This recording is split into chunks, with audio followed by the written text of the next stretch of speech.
வணக்கம் நண்பர்களே. இந்தியாவுக்கும் சவுத் ஆப்பிரிக்காவுக்கும் இடையில ரெண்டாவது டுவெண்ட்டி போட்டி நீ சண்டிகர்ல நடக்குது. இதுல இந்தியாவும் சவுத் ஆப்பிரிக்காவும் எந்த சேஞ்சஸும் இல்லாம போன மேட்ச்ல விளையாண்ட அதே பிளேயரோட தான் விளையாட போறாங்க. இதுல முக்கியமா பார்க்க வேண்டியது என்னன்னு பாத்தீங்கன்னா, கில்லுக்கு பதிலாக சஞ்சு சாம்சனை இறக்கலாம்னு நிறைய பேர் சொல்லி பாக்குறாங்க.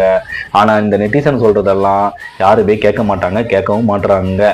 ஓப்பனிங்ல இறங்கின சஞ்சு சாம்சனை 1 டவுன் இறக்கி விட்டீங்க, 2 டவுன் இறக்கி விட்டீங்க, அப்புறம் 5வது 6வது இறக்கி விட்டுட்டு இப்ப வெளியில பெஞ்சில் உட்கார வச்சிட்டீங்க. கௌதம் கம்பீர் இது உங்களுக்கு நியாயமானு யோசிச்சு பாத்துக்கோங்க. இதை விட்டோம். போன மேட்ச் நம்ம ஜெயிச்சு கொடுத்தாருல பாண்டியா, அவரு இன்னைக்கு ஒரே ஒரு விக்கெட் மட்டும் எடுத்தா போதும் 100 விக்கெட் கிளப்ல சேர்ந்துருவாருங்க. அவங்க இதுக்கு முன்னாடி ஹர்தீப் சிங் 107 விக்கெட்டும், பும்ரா 101 விக்கெட்டும் எடுத்திருக்காங்க. 100 விக்கெட் பிளஸ் 1000 ரன் எடுத்த ஃபர்ஸ்ட் சீமர் பவுலர் அப்படின்னு இன்டர்நேஷனல் லெவல்ல இன்னைக்கு ஹர்திக் பாண்டியா ஆக போறாருங்க. அந்த ஒரு விக்கெட்ல இருக்குங்க. இதுக்கு முன்னாடி எடுத்திருக்காங்க 3 பேர் எடுத்திருக்காங்க. சகிபுல் ஹசன், சிக்கந்தர் ராசா, முகமது நபி, இவங்க 3 பேருமே ஸ்பின் பவுலருங்க. ஸோ சீமர்ல இவர் ஃபர்ஸ்ட் வருவாரு.